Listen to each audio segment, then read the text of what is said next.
पेशव्यांचं अनोखं प्रदर्शन बालगंधर्व कलादालनात भरवण्यात आलं आहे।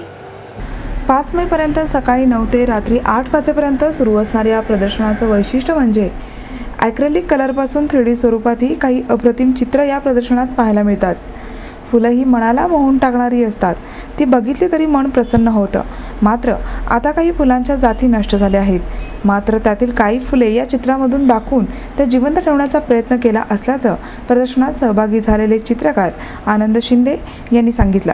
आनंद शिंदे यांच्याबरोबरच गोविंद हुमरे, राजेंद्र जाधव, गंगादास मच्चा, शमीस कुरेशी यांच्याही कलाकृती या प्रदर्शनात पाहावयास मिळतात। पाहुयात यातील काही अप्रतिम कलाकृतींची एक झलक।